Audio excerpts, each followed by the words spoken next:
কিন্তু আপনি যদি বলেন যে শুক্রবারে ওই জুম্মার নামাজের পরে সমবেত হয় বা জুম্মার নামাজে সমবেত হয় বা তারপরে আন্দোলন হয়, বিষয়টা এরকম নয়। এই দেশে একটা পরীক্ষা কন্ডাক্ট হচ্ছে, নিটের মতো পরীক্ষা, সেখানে সেনাবাহিনীকে নামাতে হচ্ছে। সেনাবাহিনীর কাজ কি ওই নিটে পরীক্ষা কন্ডাক্ট করা? তাহলে এমন একটা সিস্টেম এনটিএ তৈরি করলে, যে এনটিএ একটা পরীক্ষা সঠিকভাবে কন্ডাক্ট করতে পারে না, সেখানে ক্ষমতায় আছে, যে ক্ষমতায় থাকলো প্রধানমন্ত্রী থাকলো, যেই প্রধানমন্ত্রীর পদ থেকে পদচ্যুত হলো, ভোটে হেরে গেল, তার হয় জেলে যেতে হবে, নাহলে মরতে হবে, নাহলে বিদেশ পালিয়ে যেতে হবে। এতগুলো বছর ধরে, একটা দশক পেরিয়ে গেল, বছরে 2 কোটি চাকরির প্রতিশ্রুতি ছিল, চাকরি নেই, শ্রমের মূল্য নেই। প্রতিদিন দেখছে এই গোটা দেশে গত 12 বছরে 93,000 স্কুল বন্ধ হয়েছে। এর দায় কে নেবে? আমার রাজ্যে 8,000 স্কুল বন্ধ হয়েছে। যে মানুষটিকে প্রতিদিন বলা হয় তার দাড়ি এবং টুপি দেখে যে তুমি মুসলমান, তোমার এই এই অধিকার নেই, এটা বলা হচ্ছে প্রতিদিন, সোশ্যাল মিডিয়ায় ট্রোল করছেন, দ্বিতীয় শ্রেণীর নাগরিক তৈরি করার প্রচেষ্টা চালাচ্ছেন, তার বিরুদ্ধে মানুষজন গর্জে উঠেছে, তার বিরুদ্ধে মানুষজন যন্তর মন্তরে গিয়ে হাজির হয়েছে। পতাকায় হোক বা বামেদের পতাকায় হোক বা কংগ্রেসের পতাকায় হোক বা আরএসপির পতাকায় হোক বা সিপিআই এর পতাকায় হোক, প্রতিটি পতাকাকেই সম্মান করা উচিত। দেখুন, আমাদের দেশের প্রতিটি রাজনৈতিক দল সংবিধানকে মেনে নিয়ে ইলেকশন কমিশনের কাছে তারা রেজিস্ট্রেশন করেন, ফলে প্রতিটি রাজনৈতিক দল সমমর্যাদা। কিন্তু আমরা সমানভাবে ট্রিট না করে আমরা চাইছি যে মানুষজনের মধ্যে বিভেদ তৈরি হোক, সাম্প্রদায়িক সম্প্রীতি বিনষ্ট হোক। এটা কখনোই কাম্য নয়। আর যারা চাইবেন, ইতিহাসের শিক্ষা হচ্ছে তারা বিলীন হয়ে যাবেন, এবং মানুষ সর্বদা ইতিহাস রচনা করে। সমস্ত দেশবাসীদের ককরোচদের বিরুদ্ধে আওয়াজ তোলা উচিত, দাবি দিলীপ ঘোষের, কি বলবেন? দেখুন, দেশবাসী এই ককরোচ বললেছিলেন, অ্যাকচুয়ালি তো এই জুডিশিয়ারি থেকে উঠে আসা একটা শব্দের প্রেক্ষিতে একটা মজার ছলে তৈরি করা একটা বিষয়, সেটি গোটা দেশের যুবকদের মধ্যে টাচ করে গেছিল। প্রেক্ষিতে দাঁড়িয়ে প্রেক্ষিতটা বুঝতে হবে। প্রেক্ষিতটা কি? যুবদের মধ্যে ফ্রাস্ট্রেশন। এই ফ্রাস্ট্রেশনটাকে যদি অ্যাড্রেস না করতে পারেন গণতন্ত্রে, তাহলে কিন্তু সেটা বিপদ ডেকে আনে। গণতন্ত্রের নিয়ম হচ্ছে যত বেশি নিম্নমুখী চাপ দেবেন, তত বেশি ঊর্ধ্বমুখী চাপ তৈরি হবে। ফলে চাপের ফর্মুলায় আপনি যদি নিম্নমুখী চাপ তৈরি করার চেষ্টা করেন, তাহলে ঊর্ধ্বমুখী চাপ তৈরি হবে। গণতন্ত্রে সবসময় স্পেস দিতে হয়, ডেমোক্রেটিক স্পেস তৈরি করতে হয়, এবং গণতন্ত্রে বিরুদ্ধ কণ্ঠ সেটাকে উঠানোর মতো উপযুক্ত স্পেস যদি না দিতে পারেন, তাহলে কিন্তু গণতন্ত্র দুর্বল হয়। আমার পার্শ্ববর্তী যে রাষ্ট্র, সেখানে কিন্তু অনেক উদাহরণ আছে সেখানে গণতন্ত্র দুর্বল। কেন দুর্বল? পাকিস্তান, বাংলাদেশ, এই দেশগুলোতে গণতন্ত্র দুর্বল কেন? তা সেখানে বিরোধীদের কণ্ঠ উঠানোর মতো স্পেস থাকে নাকি, সেখানে ক্ষমতায় আছে, যে ক্ষমতায় থাকলো প্রধানমন্ত্রী থাকলো, যেই প্রধানমন্ত্রীর পদ থেকে পদচ্যুত হলো, ভোটে হেরে গেল, তার হয় জেলে যেতে হবে, নাহলে মরতে হবে, নাহলে বিদেশ পালিয়ে যেতে হবে। পাকিস্তানে, বাংলাদেশে দেখেছেন একই অবস্থা। কিন্তু আমার দেশের গণতন্ত্র এত প্রস্ফুটিত কেন? আমার দেশের গণতন্ত্রের মাধুর্যতাই হচ্ছে এটা, যে আমার দেশে সংখ্যাধিক্য থাকা সত্ত্বেও আমি মনে করি, আপনাদের প্রত্যেকে এ কথা স্মরণে থাকবে নিশ্চিতভাবে, যে আমার দেশের প্রতিনিধিত্ব করতে হবে এই বিজেপির সর্বোচ্চ নেতা অটল বিহারী বাজপেয়ী, যে অসাধারণ কবি।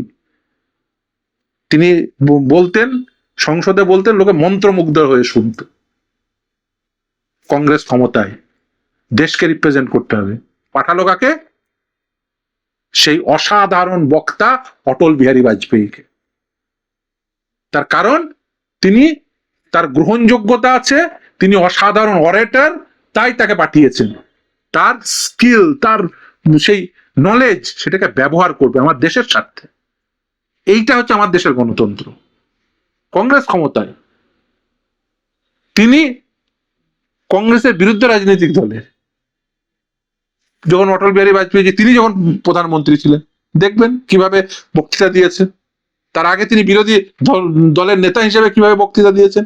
আবার তাকেই কংগ্রেস পাঠাচ্ছে আমার দেশের প্রতিনিধিত্ব করে। কংগ্রেসের এত নেতা থাকা সত্ত্বেও, কংগ্রেস ক্ষমতায় থাকা সত্ত্বেও এই মাধুর্যতা, এই গণতান্ত্রিক স্পেসই তো আমার দেশকে তিল তিল করে তৈরি করেছে, যেটা পাকিস্তান তৈরি হয়নি, যেটা পাকিস্তানের এই সংস্কৃতি নেই, বাংলাদেশে এই সংস্কৃতি নেই। ফলে সেই দেশগুলো দেখেছেন বারবার অভ্যুত্থান করেছে, কখনো সেনা অভ্যুত্থান ঘটেছে, কখনো সেখানে যে প্রধানমন্ত্রী সে তাকে মেরে দেওয়া হয়েছে, প্রধানমন্ত্রী যে পদচ্যুত হয়েছে তাকে জেলে ঢোকানো হয়েছে, এগুলো বারবার ঘটেছে।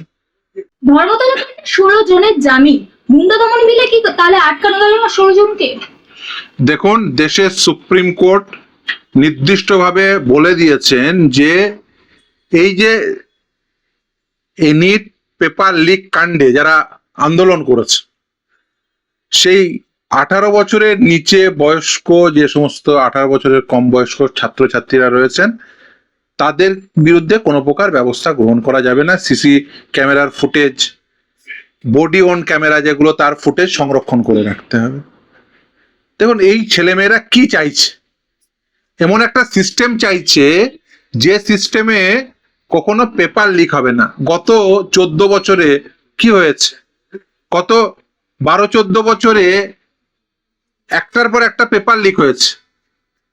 152টার বেশি পেপার লিক হয়েছে বিভিন্ন পরীক্ষার। কেন না, এই সিস্টেমটা এমন ভাবে তৈরি করা হয়েছে যেখানে অ্যাডহকিজম করা হয়েছে, সেখানে ইনস্টিটিউশনালিজম করা হয়নি। কেন? বাইরে থেকে কোনো ব্যক্তিকে দায়িত্ব দেওয়া হচ্ছে প্রশ্নপত্র তৈরি করা, প্রশ্নপত্র পরিবহনের ক্ষেত্রে ত্রুটি বিচ্যুতি থেকে যাচ্ছে। এই দেশে একটা পরীক্ষা কন্ডাক্ট হচ্ছে, নিটের মতো পরীক্ষা, সেখানে সেনাবাহিনীকে নামাতে হচ্ছে। সেনাবাহিনীর কাজ কি ওই নিটে পরীক্ষা কন্ডাক্ট করা? তাহলে এমন একটা সিস্টেম এনটিএ তৈরি করলে, যে এনটিএ একটা পরীক্ষা সঠিকভাবে কন্ডাক্ট করতে পারে না। এই রাজ্যে কি ঘটেছিল? এই রাজ্যে স্কুল সার্ভিস কমিশন, এই রাজ্যে West Bengal board of primary education, এগুলো কি? এগুলো হচ্ছে যে রেকমেন্ডেটরি অথরিটি, তারা পরীক্ষা কন্ডাক্ট করে।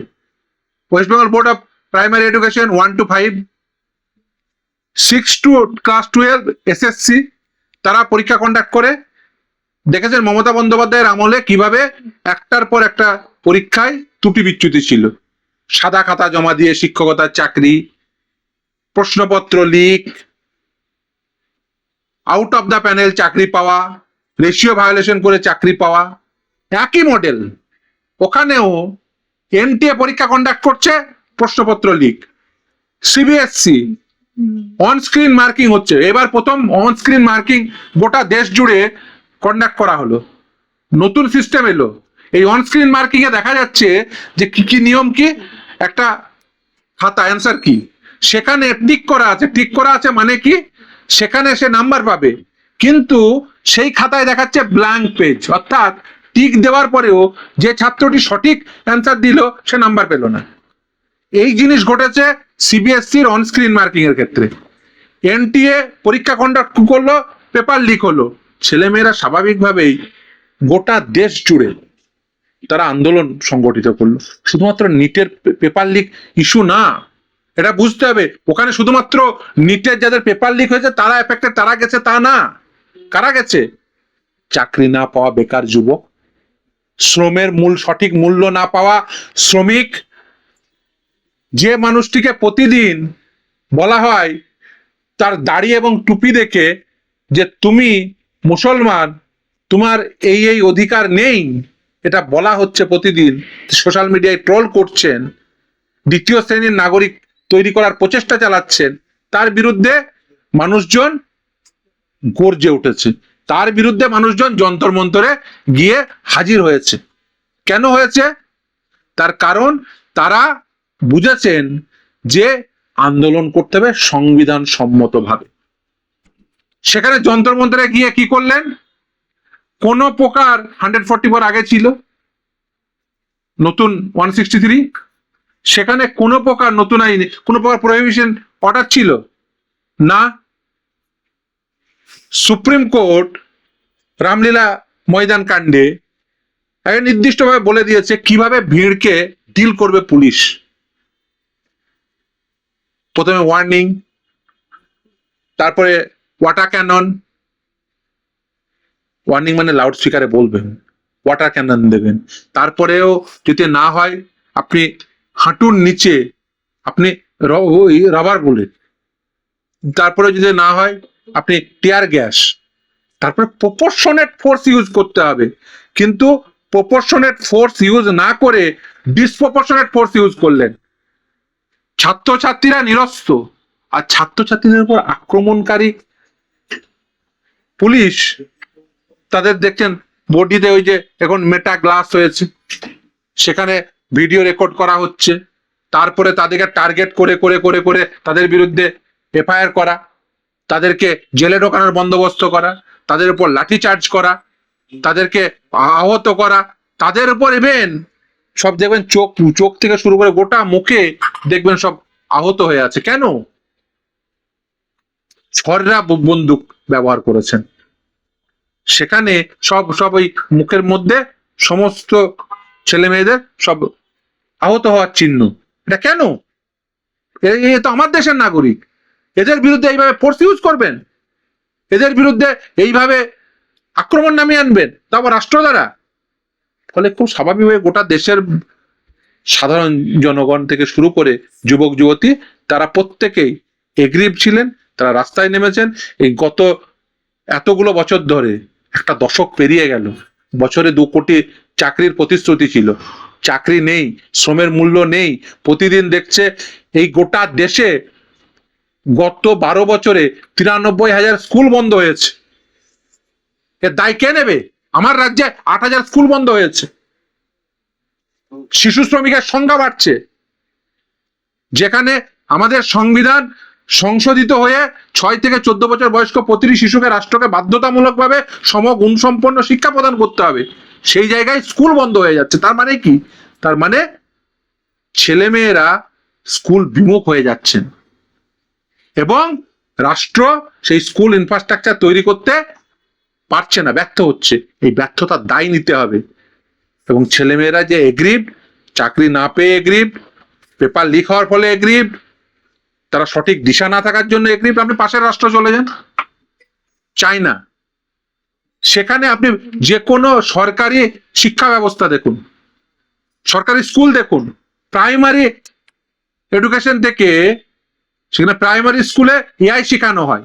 আর আমরা এআই সামিটে ওই কি গালগটিয়া ইউনিভার্সিটি এসছে, ওই চায়নার একটা কুকুর নিয়ে এসে দেখাচ্ছে, এই দেখো আমাদের এই এআই ডেভেলপমেন্ট। ও দেখেন চায়নার একটা প্রাইমারি স্কুলের যে স্টুডেন্ট হয়তো ওটা তৈরি করেছে। আমার দেশের যে হিউম্যান রিসোর্স, আমি মনে করি পৃথিবীর সেরা হিউম্যান রিসোর্স, সেই হিউম্যান রিসোর্সকে ইউটিলাইজ করতে হবে। সেটা কিভাবে ইউটিলাইজ করা সম্ভব? সঠিক দিশা দেখতে হবে, সঠিক দিশা দেখাতে হবে। সেটা কিভাবে সম্ভব? যদি আমরা ওই যে আমরা বলছি এনইপির কথা, কিন্তু সেই এনইপি কি হওয়া উচিত? আধুনিক চিন্তা সম্পন্ন এনইপি হওয়া উচিত। সেখানে যুক্তি থাকবে, সেখানে বিজ্ঞান নির্ভরতা থাকবে, সেখানে বিজ্ঞান থাকবে, বিজ্ঞান মনস্কতা তৈরির প্রয়াস থাকবে। বিজ্ঞান এবং বিজ্ঞান মনস্কতা এক জিনিস না। আমরা সমাজকে আগিয়ে নিয়ে যাব, সামনের দিকে আগিয়ে নিয়ে যাব। আমরা কি করছি? আমরা মধ্যযুগীয় বর্বরতার জায়গায় যাচ্ছি। মধ্যযুগে যেমন ওই বিভিন্ন ক্লাসে মানুষজনকে ভাগ করা হতো। মানুষ মানে মানুষ, তার পরিচয় কখনো ধর্মের ভিত্তিতে হতে পারে না, তার পরিচয় কখনো তার বর্ণের ভিত্তিতে হতে পারে না, তার পরিচয় কখনো তার পোশাকের ভিত্তিতে হতে পারে না। আমাদের দেশের সংবিধান প্রতিটি নাগরিককে সমানভাবে ট্রিট হওয়ার অধিকার দিয়েছে, কিন্তু আমরা সমানভাবে ট্রিট না করে আমরা চাইছি যে মানুষজনের মধ্যে বিভেদ তৈরি হোক, সাম্প্রদায়িক সম্প্রীতি বিনষ্ট হোক। এটা কখনোই কাম্য নয়। আর যারা চাইবেন ইতিহাসের শিক্ষা হচ্ছে, তারা বিলীন হয়ে যাবেন। এবং মানুষ সর্বদা ইতিহাস রচনা করে। অনেকে বলেছিলেন যে দেখো, মন্ত্রিসভা থেকে রেজিগনেশন হয় না। মানুষ দেখিয়ে দিল যে হ্যাঁ হয়। এখন অনেকে বলছেন ধর্মেন্দ্র স্রেফ ঝাঁকি হে, নীতিন গডকরি বাকি হে। স্যার, আমরা দেখেছিলাম যে বিজেপি যখন ক্ষমতায় এসেছিল তখন তারা বলেছিল যে পূর্বতন সরকার তারা কিন্তু শাসকের আইন করতো, কিন্তু এই সরকার আইনের শাসনে চলবে। কিন্তু আমরা দেখছি শ্রমিক ভট্টাচার্য তিনি বলছেন যে আজাদি স্লোগান যারা দেবে তারা যেন সোজাভাবে বাড়ি ফিরতে না পারে, পুলিশকে এমন ভাবে ইনস্ট্রাকশন দেওয়া আছে, কি বলবে? দেখুন, প্রথমেই বলি যে এই ছেলেমেয়েরা কি বলছে আগে বুঝতে হবে। যে আজাদি মানে এটা নয় যে অনেকে বোঝার ভুল করে, এর আগে অনেকদিন আগে এক্সপ্লেনেশন দিয়েছেন। আজাদি কিসের থেকে? ভুকমারি সে আজাদি মানে কি? এই যে ভুক অর্থাৎ খিদে, সেখান থেকে আজাদি। আপনি ভাবুন তো, আপনি কলকাতা শহরের কথা ভাবুন। এই কলকাতা শহরে এরকম অনেক মানুষজন আছে যারা ওই ফুটপাতে বসবাস করে, যারা সঠিকভাবে খেতে পায় না, মানে তাদের মাথার উপর ছাদ রয়েছে না, তাদের তিন বেলা পেট ভরে খাওয়ার মতো ব্যবস্থা দিয়ে রয়েছে। তা সে ভুকমারি সে আজাদি চাইবে না? দেখবেন এখন একটা ছেলে খুব পপুলার হয়েছে, এই একজন শ্রমিক, ইরফান বলে নাম, এই যন্তর মন্তর আন্দোলন। সে তো তার জীবনের অনুভূতি বলছে, সে তো তার বস্তির সমস্যা বলছে, এ তো বাস্তব। নেশা, ভুকমারি, এগুলো ভারতবর্ষের সমস্যা এখনো। অথচ ভারতবর্ষের কিন্তু হিউম্যান রিসোর্সের কোনো অভাব নেই। ওকে, আপনি ভাবুন, একটা ছেলে যে কখনো স্কুল কলেজ যায়নি, সে একটার পর একটা শায়রি বলছে, সে কণ্ঠস্থ করেছে, সে তার মাথায় ওই শায়রিগুলো সে শুনে শুনে শুধুমাত্র একসময়, মানে বেদের অপর নাম শ্রুতি কেন জানেন তো? তার কারণ হচ্ছে শুনে শুনে বেদ মনে রাখ। একসময় আমাদের তো এত এই লেখার ব্যবস্থা ছিল না, কারণ কালির আবিষ্কার হয়নি, কলম আবিষ্কার হয়নি, তখন পেপারের আবিষ্কার হয়নি। তা কি হতো? শুনে শুনে মনে রাখতে হতো। বা যে অ্যাভেলেবেল ছিল, এত তো আর কাগজ কলম ছিল না। আজকের দিনে কম্পিউটার এসছে, ল্যাপটপ এসছে, হাতে হাতে ফোন এসছে। তো একসময় বেদের অপর নাম ছিল শ্রুতি। কেন? শুনে শুনে মনে রাখতে হতো, এবং সেটা অনেক কঠিন কাজ ছিল। আপনি ভিজুয়ালাইজেশন দেখছেন, শুনছেন, দুটো ইফেক্ট একসঙ্গে কাজ করছে, দিয়ে একটা জিনিস মনে রাখছেন। সেটা একরকম মনে রাখা, কতটা ইনডেপথ নিলে শুনে, এবং সেটা তার জীবনের অভিজ্ঞতার সঙ্গে কতটা মিললে যে শোনা মাত্র সেটাকে তার কণ্ঠস্থ হয়ে থাকছে। ফলে এই যে শোনা মাত্র কণ্ঠস্থ হয়ে থাকছে, সেটা অনেকের ভাবনাতেও আসবে না। তার কারণ তারা তো, তাদের এই শুধুমাত্র শুনতে হয় না, তারা পড়তে পারেন, তার কাছে বই অ্যাভেলেবল, তার কাছে সমস্ত গ্যাজেট অ্যাভেলেবল, সে জানেন, সে স্কুল কলেজে পড়েছেন। যদি একজন স্কুল কলেজে না পড়া একটা ছেলে সেটা কণ্ঠস্থ রাখছে তার জীবনের অভিজ্ঞতার সঙ্গে মিলিয়ে, এই অভিজ্ঞতাগুলো ইম্পর্টেন্ট, এবং এই অভিজ্ঞতাগুলো থেকেই তো এই ধরনের আন্দোলন তৈরি হয়। এবং আমি মনে করি যে যদি কেউ ভুকমারি থেকে আজাদি এটা চান, তাহলে সেটা খুব একটা খারাপ স্লোগান, খুব একটা সেটা সঠিক স্লোগানই। ভুকমারি থেকেই তো আজাদি চাই না। তৃণমূল সুপ্রিমো এক সময় বলেছিলেন যখন তিনি ক্ষমতায় ছিলেন যে শুক্রবার ছেলেমেয়েরা একটু আধটু করে, এবং এই প্রসঙ্গে উনি মমতা বন্দ্যোপাধ্যায় এই শুক্রবারকে বলে ইনস্টিগেট করে উনি সেটাকে ইউজ করতে চাইতেন। তার মানে এই নয় লোকে শুক্রবারে, আপনি যে ভাষায় অনেকেই বলতে চাইছেন না, ওই অনেকে ধরুন বলবেন যে শুক্রবারে আমার দেশ স্বাধীন হয়েছিল, 1947 15ই আগস্ট শুক্রবারই ছিল। ফলে আপনি যদি সেটা মিন করতে চান অন্য বিষয়, কিন্তু আপনি যদি বলেন যে শুক্রবারে ওই জুম্মার নামাজের পরে সমবেত হয়, বা জুম্মার নামাজে সমবেত হয়, বা তারপরে আন্দোলন হয়, বিষয়টা এরকম নয়।